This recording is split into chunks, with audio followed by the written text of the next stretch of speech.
Good noon, good afternoon, ladies and gentlemen, and welcome to Family Research Council and to this event, which is the release of the 5th Annual Index of Belonging and Rejection, the State of the Family in the United States.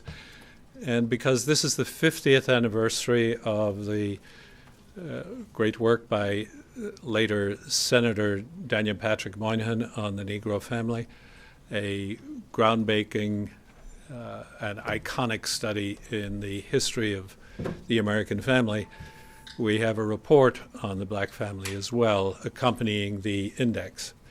And to help us today, we have two eminent guests, Star Parker, president of Urban Cure, and Garland Hunt, former president of Prism Fellowship, commissioner of many commissions in the whole probation area, pastor and lawyer, father and grandfather. And as you can see, there's a difference in skin color. What is an Irish guy who is white saying anything about the black family? And really, I should be very quiet because it's just going to be too easy to be culturally inappropriate, indelicate, and unknowing. So on the black family, we will have very much Star and Garland addressing those issues. I will present some of the key highlight data from the two reports to get it going. We'll have about 10-15 minutes, I hope to do that.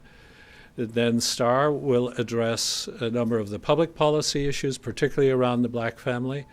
And Garland will then go into the black church, its relationship to Matters Family, and then we'll open up at the end for question and answer.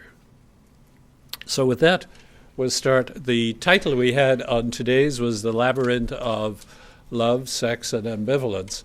And if I can draw your attention actually to this labyrinth we have here, the whole idea actually, the beginning of family actually starts in childhood, with the modesty and chastity of the child as they're being raised, leading on later to courtship, which is the natural thing once young men and young women begin to realize there's another half to the universe and it's quite attractive. And trying to find the right one is a bit of a labyrinth, but eventually leading to marriage and through all the trials and tribulations of life to children. And then, of course, that leads back around again.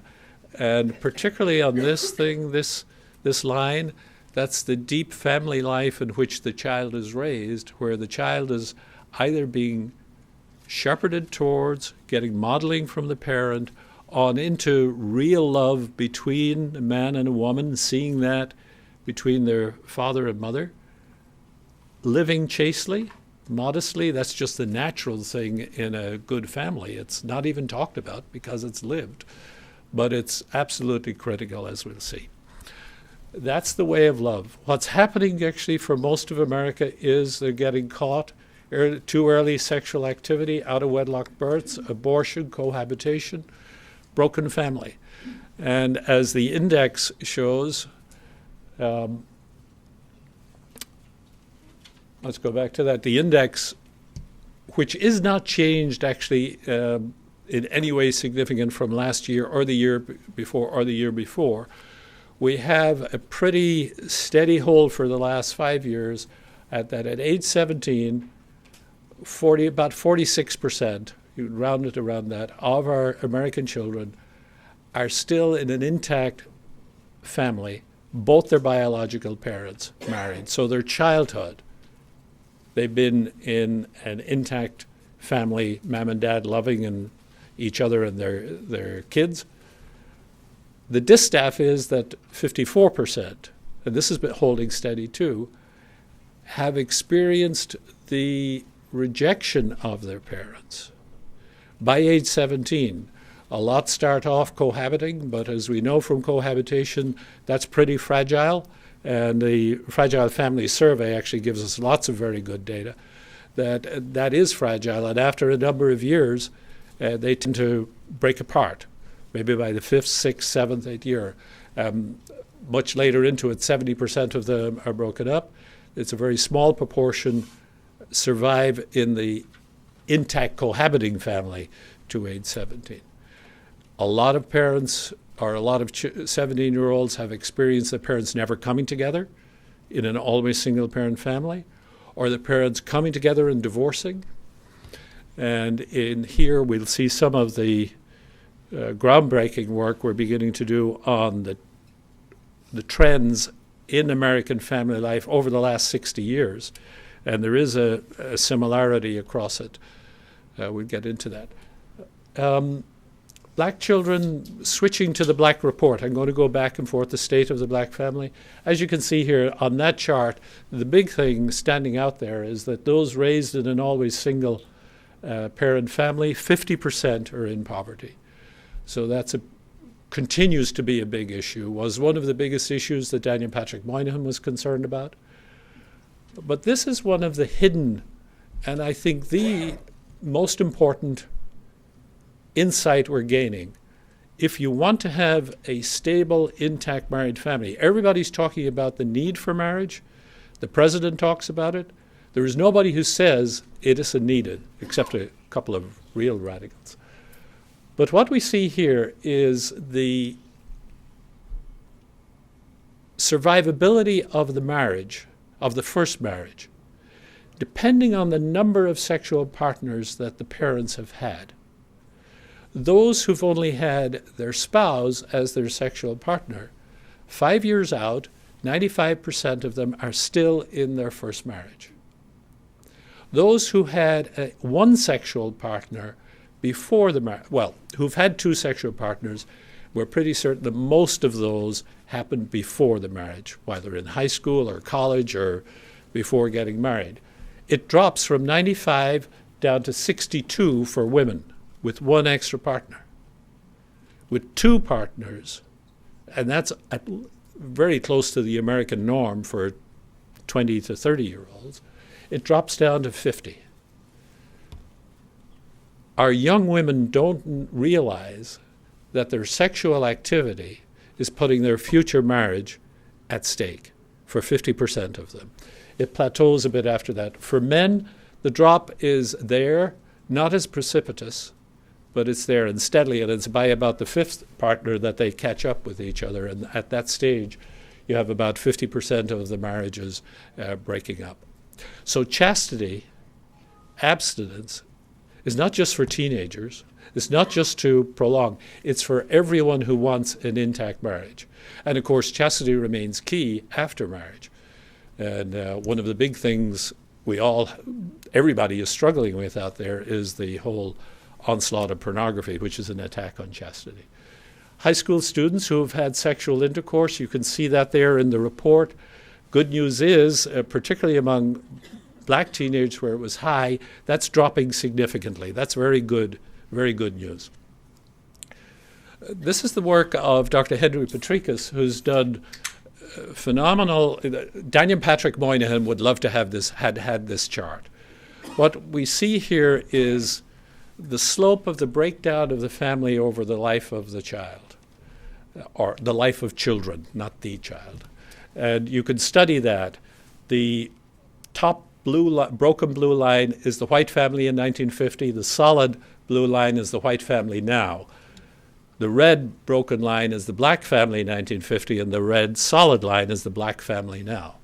And you can see that starting off even at childhood, at birth, there's been a significant drop for both groups, but the drop in intactness of family, children born into a married family, is highest by far and is biggest and has grown very significantly for the black family.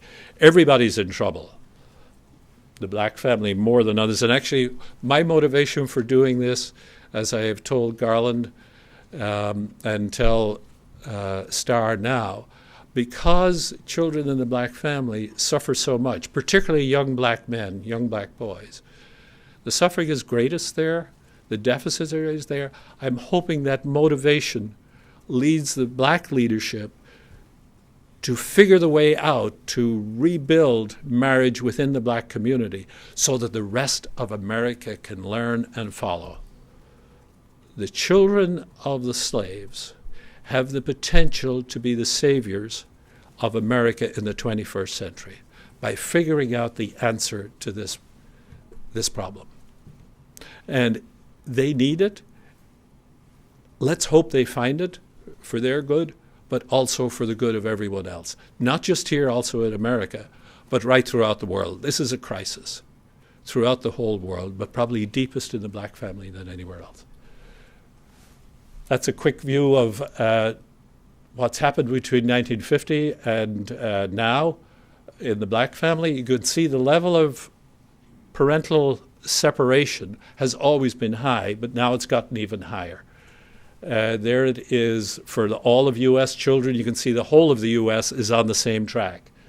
We've dropped from 63% intact down now to 46, or the rejection ratio has gone from 37 to 54. We can skip that. There is so much data in the two reports, there are copies there at the back and it's online, that literally it would take months to unpack. So all I'm doing here is highlighting some of the bigger findings. Here you can see overall those who are in poverty in the black family, this is the distribution across, and the always single family you can see just rises up glaringly there. Here's the beginning of the track into poverty for a lot of young black girls, and that's the out-of-wedlock. And you can see out-of-wedlock births. And of course you can see the always single parent has the highest amount there. You can see divorce is one of the huge contributors as well. But even those born into and raised in continuously in an intact family, the out-of-wedlock birth rate is still quite high. It's 14%. Now this is one of the insights that Dr. Patricus's work has drawn here, and this applies for every year, but what we're looking at here is looking at the data in 2012, you can see that this is for the U.S. as a whole. At the beginning, about 62% of children are born into an intact married family, roughly. Or the real parents get married within the first 2 years. So they're born into intactness. But then, by age 3, you can see there are fewer children. By age 4, fewer still, and it keeps declining. So by the 17-year-olds that year, only, as we know, only about 46% or so are in an intact family. This here is looking at the white and the black family. The same data, you can see the gap. This is 1950 versus the present for the U.S. as a whole. That's where we were in 1950. This is what's happening now. So there has been this decrease in the intactness of the American family over that period. This is the data that Daniel Patrick Moynihan would have loved to have had. That's another way of looking at the same data. And here we can see for the black family, the states. We released this before, but this is a good time to revisit it. The states with the highest level of intactness at age 17, Nebraska, Virginia. Nebraska is probably quite a small population. Virginia has a high black population. It's 23% intact. As you can see, as you go down to the states, it drops. This is D.C. down here, the second lowest, where only 9% of black children age 17 in our district are in an intact married family. It's lowest of all in Wisconsin, where it's 7%. There are others, but the data is too small to give a good read for these other states. So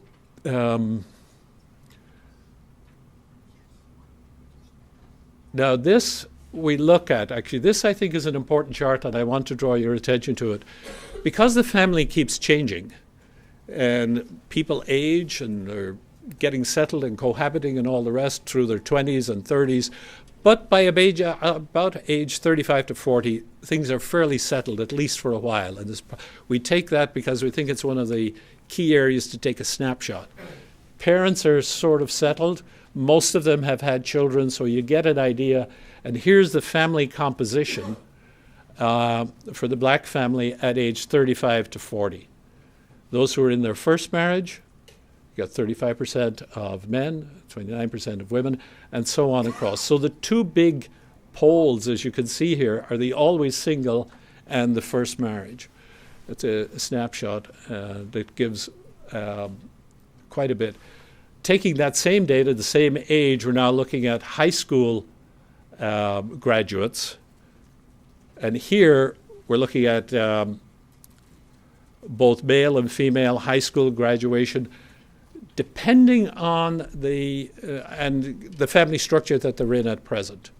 Again, this gives a lot of data and a lot of insight onto why people are in poverty or not.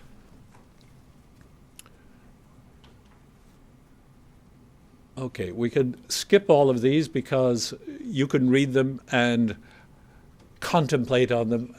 By the way, this is there's the really good news in the black family that you can see is that life expectancy has been growing very steadily and is, for Social Security reasons and all the rest, this is good news for the black family because it used to be that on average a huge portion of blacks didn't live long enough to avail of the Social Security to which they had put in. Now this has changed quite a bit actually over the last 20 years. And with that, I will stop and leave it to, I'm going to turn it over now to Star.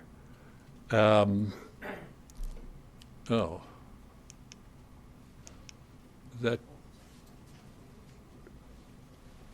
chart. Okay, I don't see that chart there that I just put in. However, I'll deal with that. Well, let me give you now Star Parker, the president of Urban Cure, who is a legend in her own right. Thank you. Starting off in difficulty, and to say the least, turning that around, and in the process, beginning to turn the rest of the country around. I give you Star Parker.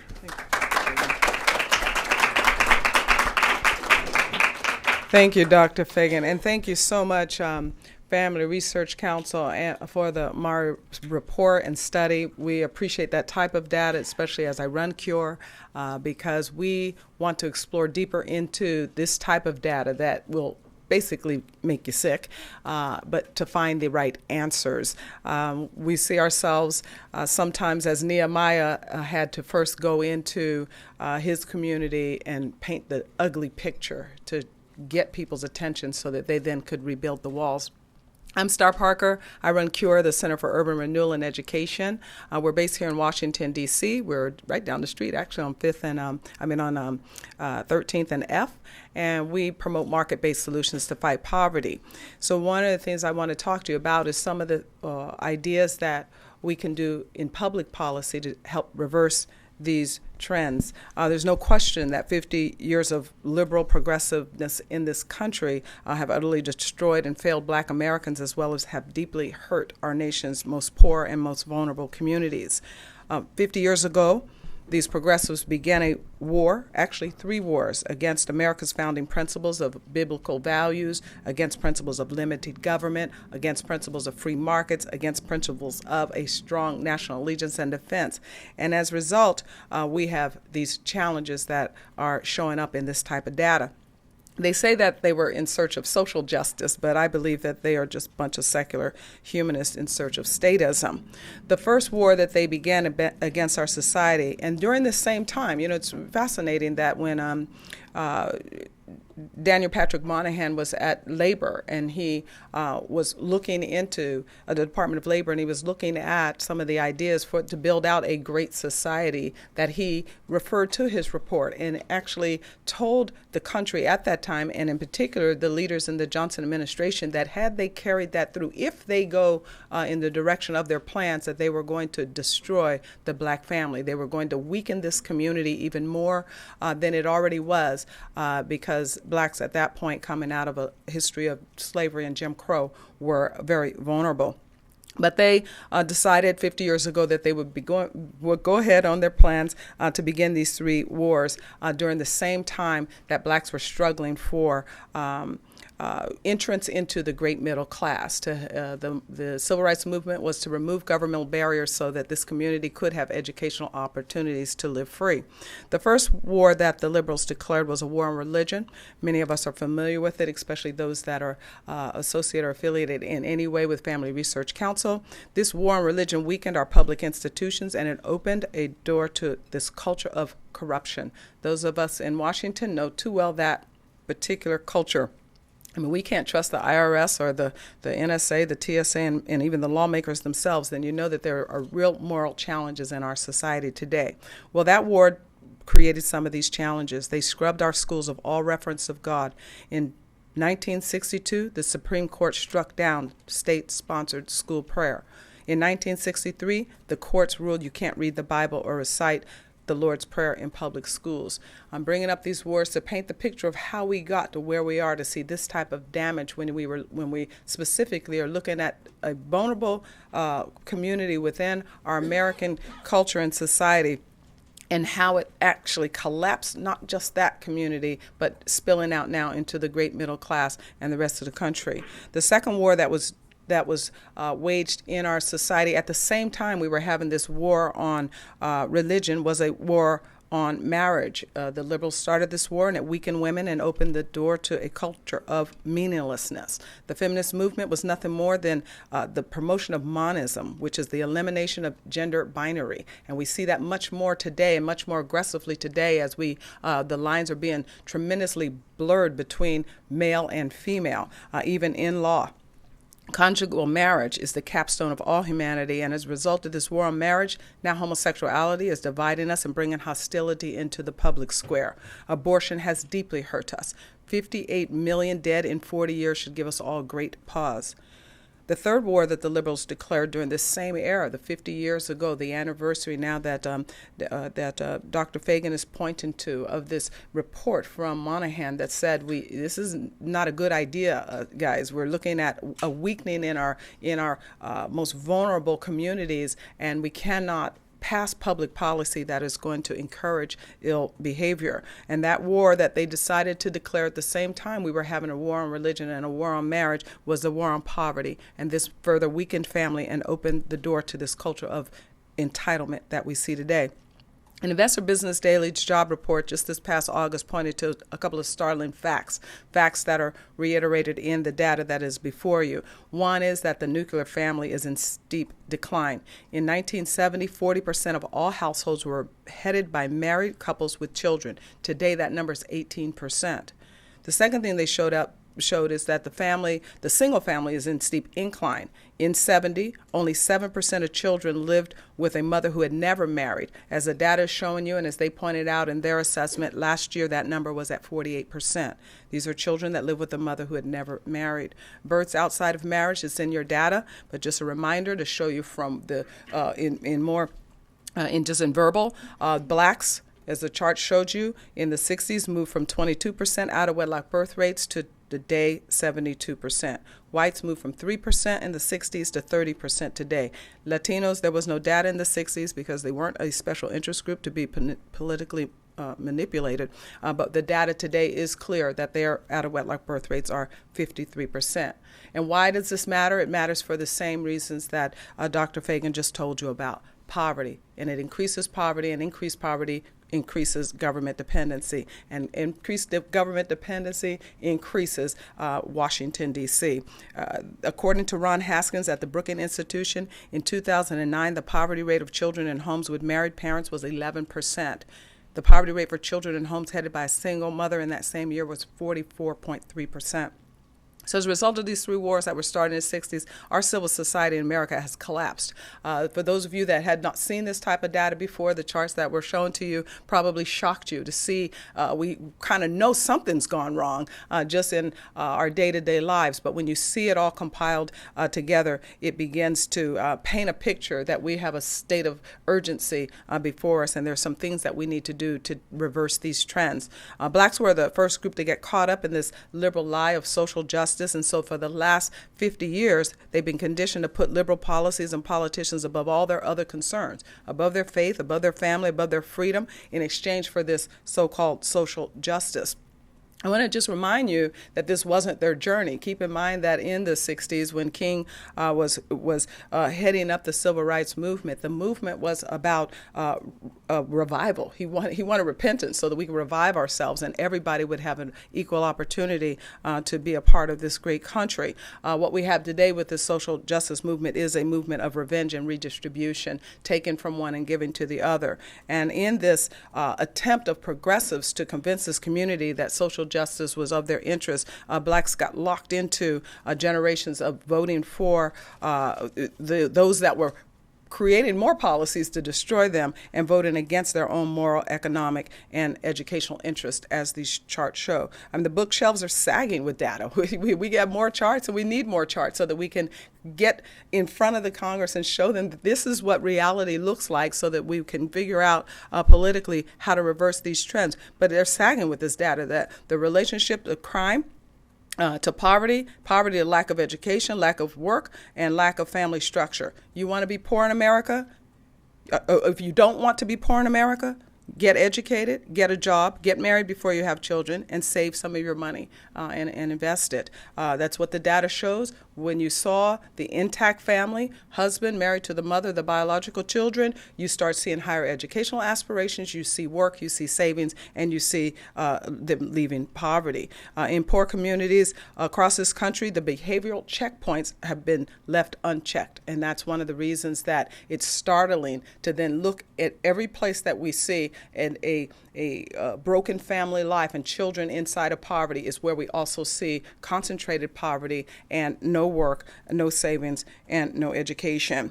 Then we get crime, particularly amongst our youth who are filled with energy of life but have no productive place to channel it. And then we end up with where we were at the end of last year, Ferguson. And we will get more Fergusons if we continue in this trend. We also get bigger government. I mean, the means-tested federal welfare programs cost now $900 billion annually. And that number doesn't include Social Security, Medicare, the EPA, Native Americans, vets, labor, education. These are just the means-tested poverty programs. In the first 3 years of the Barack Obama administration, spending on means-tested programs increased 31%. Today, 53% of all births that are outside of marriage are paid for by Medicaid. You want to know how this data fits into our everyday lives? It's because 53% of those births that you saw that were out of marriage are paid for by Medicaid.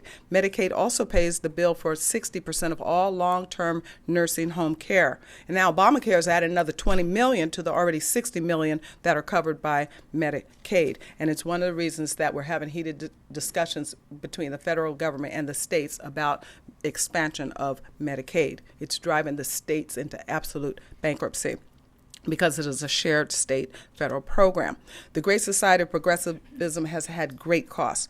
The federal government now takes 25% of the American economy. In 1980, 20% of Americans got more from government than they put in. Today, 60% of Americans get more from government than they put in.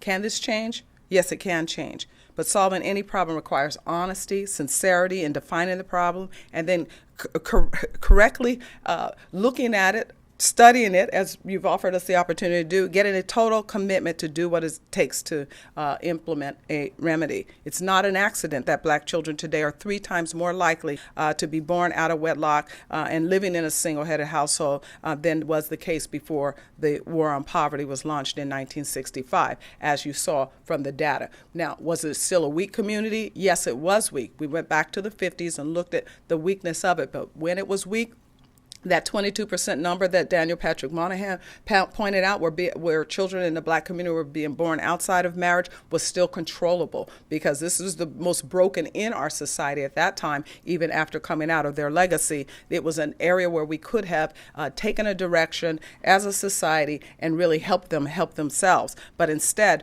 what we got was big government, Government money was poured into these communities, which subsidized ill behaviors and destructive behaviors. Government welfare, government schools, government housing policy, government labor and minimum wage policy, government retirement policy. And they created the conditions for that will guarantee us future Fergusons: lack of family, lack of traditions, lack of education, lack of work. You know, during the all of the discussion about Ferguson and Michael Brown, one thing that got very, very little attention was Michael Brown's family structure, that it was totally consistent with these charts, broken, not of his own result, of his own decisions, but his family decisions. And then he was forced into a government school that 2 weeks before his death, he had graduated from this government school that had lost its accreditation. When you start thinking about what we've done in these hard-hit communities, there's just no excuse for us not to demand that change occurs. Can we change course? Yes, we can. Can these trends be reversed? Yes. There are discussions that this looks hopeless, and it does. But I think when Nehemiah went in and assessed the walls, after hearing about them, he thought it was hopeless as well. But he then, after telling all that it looked like, and he went out and, as Pastor Hunt will encourage, found leaders who said, we will build with you. Can we do this? Yes. There are things that need to be done, though, in public policy as well as in the community. Democrats and the black political left, they have too much vested interest in the status quo, so they're not going to lead any type of change. It's up to Republicans if we're going to get any type of change to reverse these trends. Here are 5 reforms that the new Republican Congress can pass to help reverse these trends and to put black Americans and all government-dependent Americans on a course to have exceptional and productive lives. The first thing that we can rally in public policy is to get behind and pass Welfare Reform 2.0. Congressman Paul Ryan's Opportunity Grant Program allows for tremendous opportunity for us to reverse these trends. It takes the almost $1 trillion in this spending on these 11 different anti-poverty programs and block grants them to the states, allowing them much more flexibility, local control, and measures for effectiveness. The second thing that we can do to reverse these trends is we can replace HUD housing projects and Section 8 with housing vouchers that low-income individuals can use wherever they want with no strings attached to the renter or the property owner. Let them live free. What liberal policies have done is created ghettos by concentrating poverty. We need to decentralize and bust it up, and one way to do that is through housing policy. I ran into Congresswoman Mia Love the other day, and it's one of her focuses as she has taken up her new role as a congresswoman from the great state of Utah. And we at CURE are looking very forward to working with her on getting some good, effective policies passed so that we can reverse these trends. The third thing that we can do is pass legislation enabling school choice so low-income parents can get their kids out of these irreparable, union-controlled, failing government institutions and get them into church schools.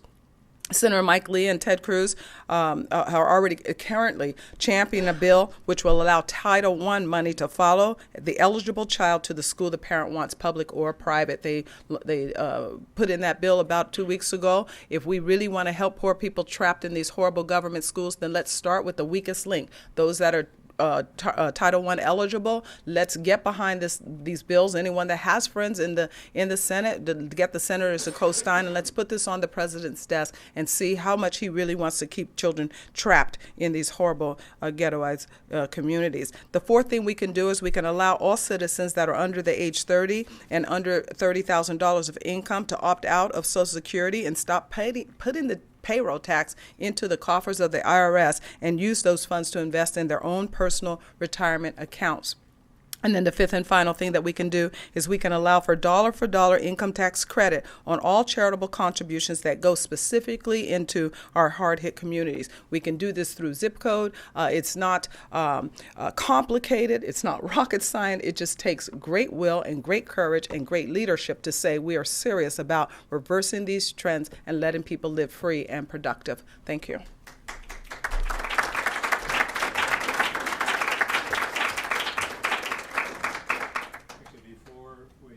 Over to Garland, I want you to, Starry, you've just come out with a new book. I did, thank you. Why don't you tell everybody about it? Is this on? I would like to. I don't think they're on. Okay, let me go here and tell, because very quickly, Garland, I'm not going to take but No, help yourself. 20 minutes of your time, even though they've only given you 15. Thank you for Dr. Fagan. Yes, I've just released an ebook. You must go online. A lot of youth in the room, so I know you know what that means. And I plan to ask my grandson when I see him this week to show me how to go online and get a book. But it is an ebook. It's called Blind Conceit. The name is taken right out of Psalm 36 that points to how sin whispers in the ear of the wicked, deep in his heart. It tells us that, they just have no fear of God, so they can't restrain themselves, that in their blind conceit, they can't even see how wicked they are. And one of the reasons that I chose that as a title, with a subtitle of Politics, Policy, and Racial Polarization, How Do We Move Forward, is because the left, those that I just described in my assessment, have targeted this community with ideas that will never work. They're inconsistent with the founding of the country. They're inconsistent with the Bible. I mean, the 10th commandment says don't covet.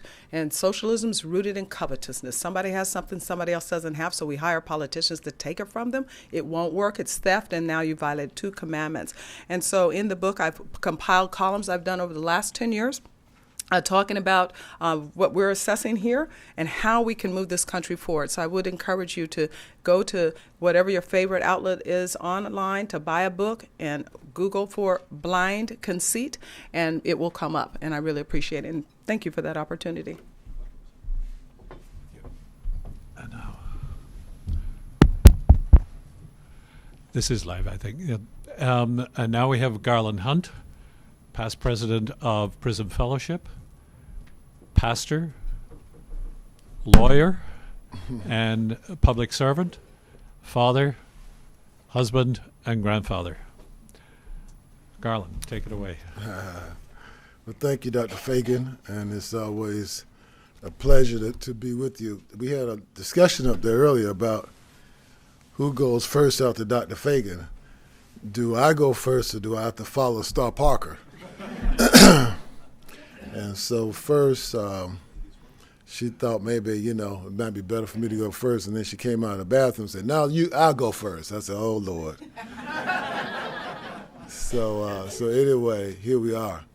Well, I want to talk to you in the context. It is interesting he talked about these different hats, because I do wear a lot of hats. And so who I am and what I am has a lot to say with the perspective that I take, particularly as it relates to the information that's coming forth in this research that's done and that you're getting today. So I do want to applaud Dr. Fagan and what's being done with Marriage and Religion Research Institute. The reason I applaud him is because he's had the courage to put out information that may not necessarily be attractive or exciting, but it's reality. And it's so much a reality that we've had several discussions over the years, actually, about how to put it out. Because it is kind of odd to have, as he always calls himself, a Irish white man, to talk about some of the things that relates to family in general, but then more specifically as it relates to the black family. So I appreciate the fact that he was sensitive enough to that to ask me and Star to come and talk to you about these issues specifically, but talk to it out of our perspective in ways that we're reaching it. So in that regard, let me just first start off by talking about it in the context of the fact that the black family is under siege. Now I want to be clear that obviously the information is given does talk to us about the overall problem and crisis affecting the American family. And it's true that the American family is being targeted. It's under siege, but more specifically, the black family. That's what we're here. That's what I want to focus on. Is under attack. And the way that I say this, that makes it even more understandable that when America sneezes, black America catches a cold. And there's a lot in that. It's more than just even a quaint, nice little phase, because in reality, because many times the problems that exist in the culture may not have actually begun in the black community. Matter of fact, in many cases it hasn't. Black folk didn't start the welfare system, but black folk are blamed for the welfare system. I'll just leave that alone. The point I'm making is that that many times there are situations that affect the black community that it is exacerbated in the black community, but it's a condition that is already in the culture. But in this regard, let me just talk now about the biblical standard for marriage. The biblical standard for marriage is slowly being eradicated from our American culture. Therefore, marriage is being redefined as man's creation and not God's creation. Therefore, if marriage is man's creation, then man has the right to redefine marriage. But if it's God's creation, only God can define marriage. So we have to go back to the scripture, and I have the Bible over there. I started to bring it up here, but I don't want to scare you. But the scripture actually is a biblical standard for how we live. So there is no excuse, or there is no other option other than biblical, God-created marriage. So in this regard, what we've seen is that biblical marriage, of course, as we know, and there's no debate in the scriptures, obviously, between a man and a woman. And so marriage is also a lasting covenant that actually should not be broken. Now, of course, we know that there's up to 50% divorces, of course, in the nation. But there is a scripture that says clearly that God hates divorce. So divorce is not God's first option. So in marriage, don't look at me like this. You look like you're not happy with me right now. All right. The reason I'm saying this is because I know I'm touching, so everybody in here, I'm sure there are plenty of divorces. There are things I'm going to talk about, but I have to talk about God's standard first, because there is a result for anything less than his standard that we have to at least acknowledge. And what we're dealing with here are things that relate to what happens when we reduce that standard.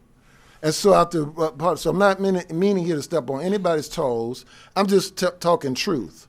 So biblical marriage is between a man and a woman. A lasting covenant is a covenant that should not be broken. So any sex that is taking place should be within the parameters of marriage. So actually the whole conversation that we're having here, it actually is right there in that statement, that all sex should be within the parameters of the marriage bed. Therefore, premarital sex is a detriment to the marriage covenant. And all the information that's been out here, you can see it, because actually we'll go to this particular graph here. Multiple premarital partners multiplies the chances of divorce and the deterioration of the black family. Now, that's any family, but I'm talking specifically about black families now.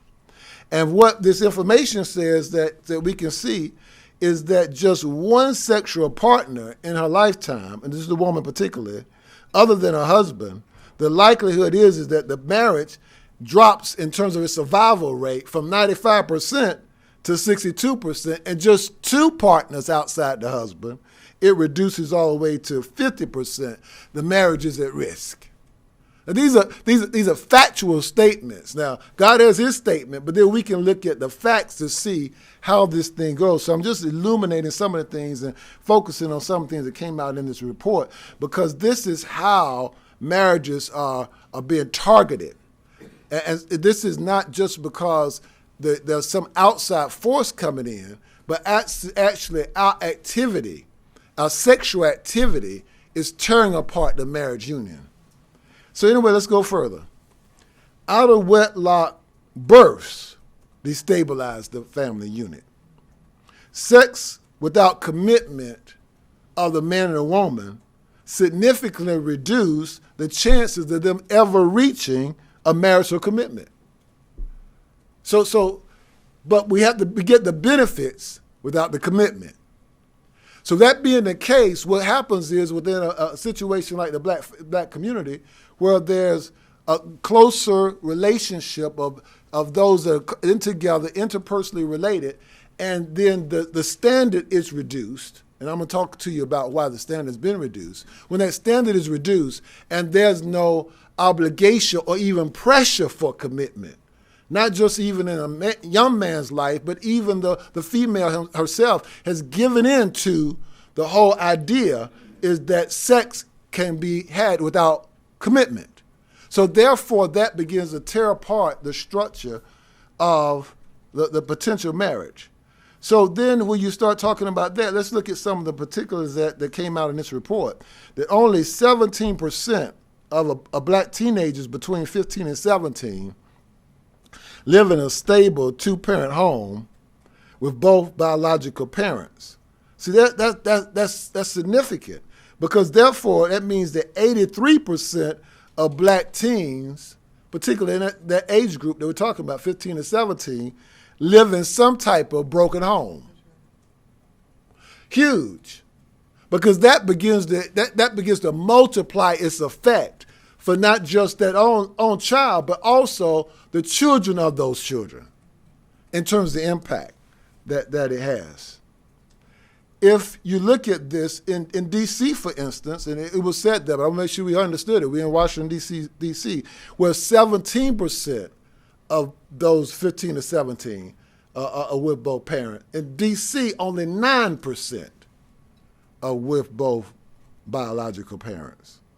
So if you look at this here, and comparatively, if you compare this in 2012, 75% of white 2-year-olds live with both biological parents.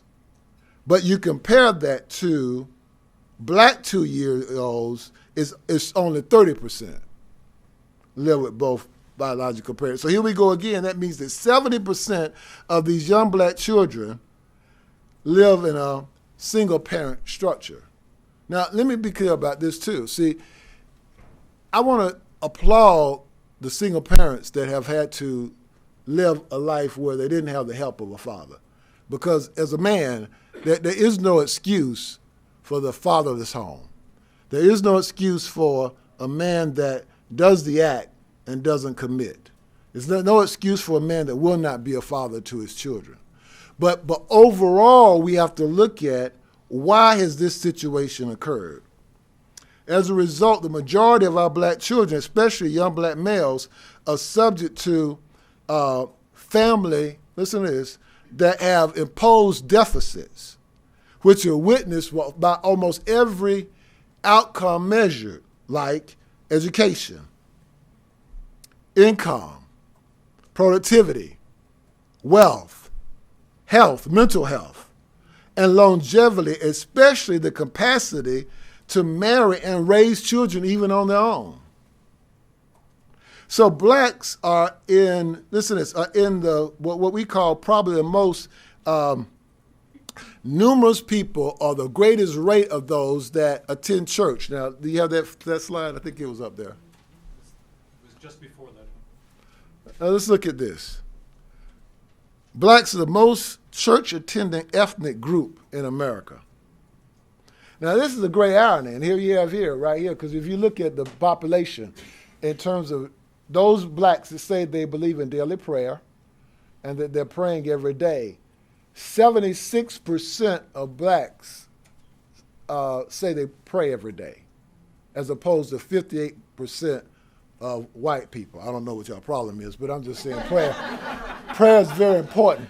53% of blacks say they attend weekly worship, and only 39% of the U.S. population says that they attend weekly. But what that does is that would seem as though that would be something that we could boast about, but it actually produces a great irony, because there is some type of sexual and moral crisis that's deep within, listen to this, the black family, the black community, but also the black church. So there are several critical questions that are presented here. And actually, even when we go with this, it's going to go into our question and answer, but I want to start some of the questions on myself. Where is the black church in the demise of the family structure?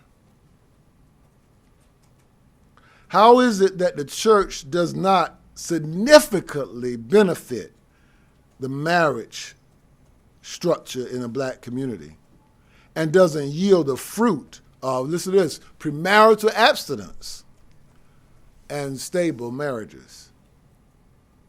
Where is the message of biblical sexual purity being conveyed and communicated? Why is it the community is not adherent to the actions that will strengthen the black family?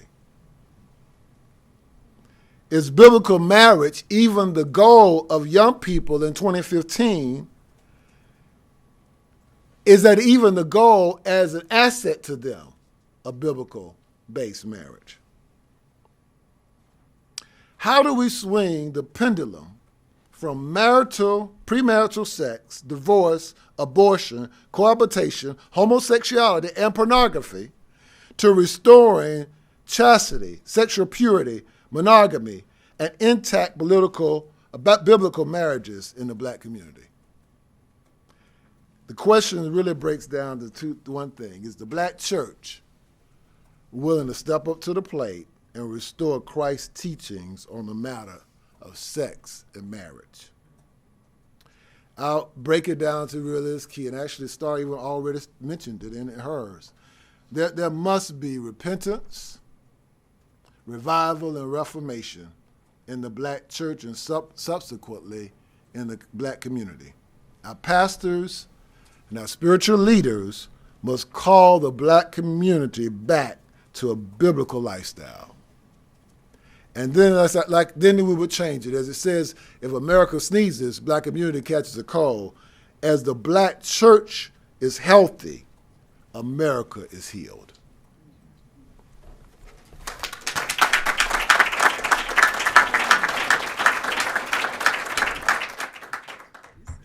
Well, thank you very much, Garland. And now we are open for question and answer, and I suspect actually it should be directed to two speakers. I have a comment and a question. You refer to the left, liberals. Could you keep the comments fairly short? I just want to say what the root of this is, and you have a description of this with radical feminist comment here by someone named Kate or Lila Karp. It's cultural Marxism. The main proponents of this is to destroy the structure of the family and also to go after religion. And it was started by the Frankfurt School, which are communists that came to Columbia University in the 1930s. The question I have, I've heard that the reason it started in the 60s with the welfare was that they had social workers that would come to a black, if you want to call them a family, they wouldn't be married, but if the father made any attempt to have contact with the mother or the children, they would threaten to take away her benefits. And I also have heard reports, and I don't know if it's true, because it could be a conspiracy theory, that Gloria Steinem was actually funded by the CIA to get more people into the workforce so they get more taxes and also to affect marriages. I think that last question needs a lot of research before we can answer. Exactly. Star, do you want to address the Yes, I do, first because question? on the first question, a very good question, and why America as a whole should reconsider welfare policy, the Great Society, and means-tested programs. It sounds benevolent to say that if somebody is hurting, we should help them. I think when Jesus referred to helping people, he didn't send the poor to the Romans to get that help. He told his disciples for them to feed them, for them to help them. But what we decided as a society was that we were going to allow for expansion of government to help our most vulnerable and needy. But government's role is to protect the interests of its citizens. So it has no ability to just arbitrarily give away other people's money. I mean, the government is collecting taxes from individuals and pulling them into one city area, this one, on a national level. And then how do you pick winners and losers if you're going to be involved in direct contact with somebody poor to help them? So over time, they developed what's called means tests. That's what I was referring to. The means-tested welfare programs alone are $900 billion. What the means tests are requirements to qualify. And frankly, if you break it down real simply, the requirements in those 70s that you're referring to, in the 60s when it started, were don't work, don't save, don't get married. You can't just arbitrarily give money to somebody that has a bank account or that has a lot of resources or where there has work developing. So over time, marriage stopped occurring. In fact, there was a movie done, name escapes me, where they would show the caseworker going to the home to make sure that no eligible working body was there. What was that? Claudia. Yes, that's right. Claudia. Diana Carroll. And this was when Black family life was healthy, and it was a shame to come home and say I'm pregnant and can I, and your family would help you. But over time, when government got involved through the American people saying, well, just don't let it come to our neighborhood, you go ahead and figure this out for us, marriage just stopped occurring. By the time I went on welfare, I believed the lies that we're talking about here, that many are buying in our society and showing up in these charts. And ended up myself engaged in all types of ill behavior, and 7 years in and out of the welfare state. And by the time I went in, my caseworker was complicit, because she actually called the day she was supposed to come and check my home and asked me if anyone ever asked her, would I tell them that she came by, because she wanted to go to lunch with her girlfriends that day. And of course, I didn't want her to come by anyway, because by that time, welfare had developed out to where I was in California able to live in an apartment that had a subterranean garage, a jacuzzi in the back, and ability for me to see who's at the front door through the little button on my next to my door. So this arbitrary program, this ability to say, let somebody else figure it out, is damaging us. But a long answer to your short question, that yes, we reward ill behavior, we subsidize families, and we build ghettos. And by doing, what I mean by that is that's just on the AFDC, what now is called TANF part of it, where they say, is any working body living there? Did anyone go to school? Did anyone get married? Did anyone turn 18? Because all of these stipulations in means tests disqualify you. So the people's behaviors change. Public policy changed public behavior and personal choices. And so now we have to reverse those trends. It happened in housing policy as well. By government saying, well, we'll help you pay your rent, rather than give a check and give a voucher and let them go live anywhere, we developed out housing policies of ghettos, big structures, concentration of poverty, Section 8 housing, and it built out areas in our society to where 100% of the people living in that structure are all from these unhealthy environments, creating much more havoc and chaos on the rest of society. Okay, next question. Hi, Penny Starr, CNS News. We've talked about out-of-marriage wedlock. Could you address either one of you or both abortion? Because that disproportionately affects the Black community. In my reporting, I believe the Black population is somewhere around 13%, and the percentage of abortions is hovering below around 36%. And so I wish you could comment on that and how that has had a detrimental effect on the Black community. Well, you'll talk about Margaret Sanger? Yeah, all right. Yeah, Garland will address Margaret Sanger, but to verify those numbers, you're absolutely correct that 5 years after King's death, the leader of the movement to remove governmental barriers over Black life so that we can live free and healthy and moral, 5 years after his death, Roe v. Wade was national law. 79% of Planned Parenthood clinics today are located right outside of poor communities within 2-mile walking distance. Yes, this community is specifically being targeted by this amazing large government-funded entity, corporate welfare at its worst, where 500 million tax dollars go into this billion-dollar corporation that's exclusive mission is to kill children. And the background is pretty clear. I mean, the founder of Planned Parenthood was Margaret Sanger, and she had what she called a Negro Project. And the whole idea of it was based on a theory of eugenics. And that was to get rid of the dysfunctional blood types that would be an ill and a weight on society. And so as a result of that, she planned to get Black pastors on board and do everything that she could to reduce the number of Black births. So what was happening as a result was clearly a direct, systematic approach to bringing the opportunities of abortion to the Black community. And just like Starr said, it's evident right now because most of those abortion areas are literally within walking distance of most urban areas. So there's no doubt about it. It's caused, it's a type of genocide that has happened, because in some neighborhoods like New York and otherwise, the abortions have outnumbered the live births. And that's terrible. And I want to add, and there's something we can do in public policy, because even CURE, we're taking the lead on getting penalties in the Born Alive Infants Protection Act here in Washington, D.C., the Act of 2002. That has no penalties, because in knowing what we know and what Pastor Hunt just expressed through Margaret Sanger's plans and locating these communities, the people of the communities have nowhere to go to tell. Many knew about Gosnell, Kermit Gosnell up in Philadelphia, who was collecting babies, had killed over 16,000 in that horrible house of horrors, and the people tried to tell during the trials when he was on trial for delivering live babies and snipping the backs of their heads, wringing them apart, putting them in toilets. They had more body parts in the place. They couldn't even, the coroners had to unfreeze them to find out when they even died. The same freezer they got them out of where the staff put their lunch. The staffers tried to tell. Every picture in that courtroom we have, everything we saw was from staffers. So there are things we can do in public policy. We can get them the funding outside of Planned Parenthood. There's no excuse for taxpayers to be funding such a horrible organization. But the second thing we can do is we can allow for whistleblower language and penalties in the Born Alive Infants Protection Act of 2002. It's an act, it's law. I'm not sure that the Attorney General's office would implement it even if it had penalties, but it is law. It passed with a voice vote. Even Harry Reid and Hillary Clinton voted for it, and it was signed into law by President George W. Bush.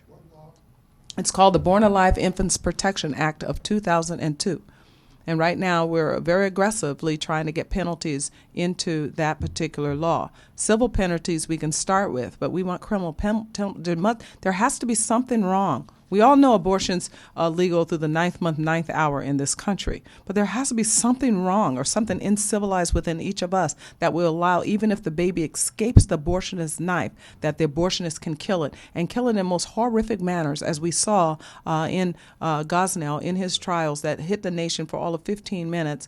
And he went to jail and then began to taunt some of the staff that were also sent to jail because they told on him to get lesser sentences. But there has to be something that we should awaken within our moral sense to say that when a child gets to all of that horror and still lives, it should not be flushed down the toilet or mocked at by the doctor who said one of those babies was big enough he could have ran around the corner to the bus stop before he snapped his neck. Or some of the testimony to where one of the girls was actually playing with one of the babies before then she had to snip its neck. By the way, before we go to the next question, just a comment. As we produce the data in this, and you'll see it in the report, abortion is an area of good news. Abortion is dropping. It's lessening. Now, there's a huge still amount of work to be done. And something I tie with that, the teen sexual involvement, actually teen sexual intercourse, is dropping in high schools. If you look at the chart on that, is dropping most precipitously among the biggest drop is among black teenagers, which is very good news, which is probably going to translate into less abortions and that. So there's work on the. Those are good points, but it also there again points to public policy, because when we started seeing that drop with those teenagers is after we reformed welfare the last time, which has been a number of years, because it sent a signal out to moms that we're not going to reward ill behavior anymore. So the behavior of their children changed, and by the time these young girls, especially girls, got to high school, their behaviors began to change because they saw that life was not going to be the way that it used to be, where we were going to reward these ill behaviors. Some point to the abstinence courses that were going on. The left tried to point to their sexual teachings in their school, but after the dust settled, we saw that policy had changed 10 years prior, and therefore they were living more responsibly by the time they hit those years. I'm glad that you brought that up. They just pulled up the chart. You can see there, down at the bottom are the other ethnic groups, but where the huge good news is in that very precipitous drop among black teenagers, which is good news, actually. That should be celebrated, gotten out, and I hope there's a couple of reporters here who will write on that and get that good news out. We've got a question from the back. Yes, and a comment. I'm Bill Coffin. I used to work at the Administration for Children and Families, and I had on my signature for the email, I had a Moynihan quote, which I think is still relevant, and that is, "The principal objective of the American government at all levels should be to see that children are born into intact families and remain so." And last decade, we had at ACF sponsored an African American Healthy Marriage Initiative, which I don't think is still active, but it may be. I retired 4 years ago, so I wouldn't know. And just wonder if you have any ideas for those of us who are white, whether we're English or Irish or whatever, and how we can support getting the word out and improving the situation for black families. I see a Cure's executive director saying, talk about Cure, but I'm not going to do that. You can visit urbancure.org because we're doing that. Don't talk about Cure. But one thing that we can do is get behind initiatives that work. I mean, we're having a real difficult time getting school choice into these hard-hit communities. The reason that this is a very, very important component to reverse these trends is because this is the only space where we as a society get these children outside of their home. There's just nowhere else. We can say, well, it's in TV. We don't get to decide what they watch on TV. But as a society, we force them to go to school. Should the government then determine which school? And one way that we can break this cycle is to allow money to follow them to the schools the parents want, because in poor communities, poor parents choose religious schools. And that's how we're going to do this. But what's happened all over this country, I see my friend, my specialist in education in the back, a lawyer. What's happened all over the country is Blaine amendments have been passed in some states. We can't get, they're in their constitution. We can't seem to get them out. But we have a window of opportunity perhaps to get around them by supporting what Senators Lee and Cruz have done with this Title I funding. It will be a huge fight, but it will put the president in position to have to defend the union-controlled, government-subsidized cesspools that we call schools in these hard-hit communities. Well, I would just also say don't give in to the political correctness of this day. The Bible is not politically correct, so you're not going to win that battle. If we put it in the battle in this culture, if it's all about how we can adjust to what is popular and acceptable during this hour, we'll never win. So we have to go back to that which we know was ordained. And as a result of that, we're experiencing the results right now.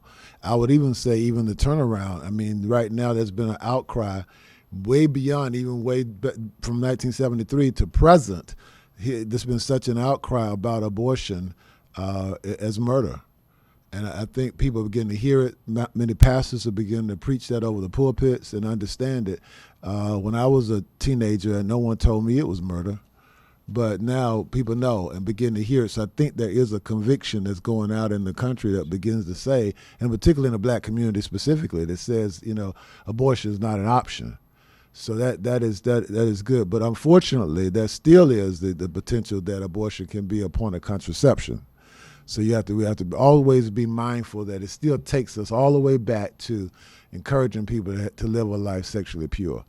And just to mention something, encourage your pastors and those that are of you that are attending churches to encourage the pastors to take a step out here and begin to preach something that seems to be a kind of conviction that they don't want to have to reach themselves. This is we serve a merciful God. And so no one but Jesus Christ was perfect. So this isn't saying that you can't even share something out of a perfect state unless you are perfect. The reality of it is that, but his standard, though, still should never be diminished. And so the standard should be there, and then fortunately we can walk along those lines. And I want to say that in every component of all this subject matter that we're speaking of, there are going to be people that fall all the way down the gamut in terms of their relations and their sexual lifestyle. But at least if they can have a standard that they can use to live by. And this is why we cannot, as pastors, and I'm a little hard, say, well, my kind of hard on the church, but I guess because I'm a pastor and a leader, I recognize how important it is to call the church first back to a repentant state. Last question, and then not because we want it, but because time is. Star, you had said, this is Josh Shepard, Bound for Life. You had asked about can these trends be reversed, and you said yes, and that you expressed hope on that. And we look at it seems like a lot of these issues come down to the breakdown of marriage. When you look at the societal issues like abortion, etc. So, are there steps that concerned citizens can take when you look at the marriage issue, but also are there steps that the new Congress can take? Obviously, you have people coming in across the nation, these great young leaders in the House and the Senate. Are there particular efforts on marriage or on the life issue that you feel like Congress also should be focusing in on? I'll let Pastor Hunt answer the question about marriage, but in public policy, the main thing that I would encourage is to get behind Congressman Paul Ryan's Opportunity Grant program right now, because what this does is it busts up the status quo. We haven't had welfare reform since 1996, and as Dr. Fagan pointed to in his chart, we saw significant changes in these trends 10 years out. When a child was 5 years old and we passed welfare reform and said, we are not going to reward ill behavior and pay your mom to have additional children outside of marriage, her grades changed in high school, so 10 years later. So what we want to do is encourage more of this. We have opportunity this year to revisit welfare reform. You know, policy making is more like baseball. You only get a certain opportunity, and when your turn comes, you better hit it out of the park. This one can hit it out of the park because what has happened, in addition to us getting control of Republicans gaining control of the House and the Senate here in Washington, is they've swept across the states. We have many incredible state governors and state houses that can take these opportunity grants and get that pushed down, these changes, local changes, to help people encourage live healthier lives. But you could address a marriage and how that would. Yeah, well, I'm going to use an example. I'm from Atlanta, Georgia. I'm from Georgia right now, and we're in an incredible battle as it relates to several different things. Religious liberty issues, where we literally are fighting just to protect the protections that we should have from the First Amendment of the Constitution. And so as a result of that, of course, we have national religious freedom laws, the Restoration Act that took place in the 90s that was supported by President Clinton. But as a result of that, now the states have to have a similar one. So we're in a battle for that. We're in a battle where we had literally over 70% of the state voted for marriage between a man and a woman, and now it's back in the courts, and they're targeting Georgia to break that down. So the one judicial decision could maybe turn all of that around, where the masses say we want it one way, but the court says something different. So yes, just like the people vote, the people have to stand together on truth. So voting is important and necessary, but there is going to come a time where we have to defy what we believe, even if the court isn't saying it or even the government isn't saying it. This is what we are saying. And we cannot compromise what we believe under any circumstance. So it has to be a massive group of people together that determines we are going to stand on this, and marriage is one of those areas. God created marriage, therefore he's the only one that can define it. May I add then why it's so important for engagement, especially from the Christian community in the public policy arena, because judges matter. You know, the decision for Roe v. Wade were judges. We're having a heated debate right now for who will be the next Attorney General of the country, and we must have people of integrity that are going to read and believe the Constitution is the law of the land that binds us. So elections matter. Information matters. So if the question is what can you do, you can make sure that your pastor is informed, as Pastor Hunt is saying. You can make sure your communities are informed, and you make sure that what they say they believe on Sunday is expressed on Tuesday when we have opportunity to change leadership. President Garfield, the shortest lived president in the country, left some very important jewels, and one of them is when he was asked the question of term limits. He said, "We gave you term limits. They're called elections." Right. Okay, Mike, can it be short? Because we're really out of time. Thanks. It appears the Supreme Court is leaning toward endorsing the same-sex marriage as the norm. What should be done if that happens? 40 years of math. What are we in after Roe v. Wade? 43 years later. What we need to do is train our children in the way they should go, so when they're old, they don't depart. Get them out of these government cesspools we call schools and put them in religious schools. Reform religious schools to get back to the Bible so that we can turn the trends of this country. It might take a couple of generations, but it is doable. And And that word reform is huge. That's right. That's good. That's it. I put it out there. It is. And the Reformation's got to go all the way across the board. It has this, literally, unfortunately, the church has been silent. The church needs to wake up. That goes from the pulpits all the way to the parishioners. It goes across the board. So we cannot excuse our position based upon what the judiciary says. So actually, contrary to popular opinion, actually the Supreme Court is not the final arbiter. So we're lining up with the final arbiter. So yes, at this point, how we proceed is that just like with Roe versus Wade, they've been in the streets every year as a result of that. And finally, I believe people begin to hear the message, regardless of what the court is saying. I believe that if the court decides that marriage is not as God defined it, the people have to stand forth and hold true to what we believe, from family to family, community to community, church to church. Well, I think that's a very good note on which to wrap up. That if I can try and sum it up in one sentence, is the church is called to be faithful. That Christians are called to try and become like Christ and repent when they fall. You had the or, repent, reform, and Reformation. And Reformation. That, I think, without that, social policy is irrelevant. With that, all things are possible. Thank you very much for coming. There's so much more we could delve into, and I hope you will. There's a huge amount more in both reports, and we've just touched the surface. And I hope that will lead to many more discussions. And thank you very much, Star. God bless your work. And everybody go to urbancare.org. Look it up, buy her book. And Garland, thank you very much for the leadership. And with both of you as leaders in the Black community, I echo the question from the back that teach us how to follow, and we'd be glad to help. Thank you very much.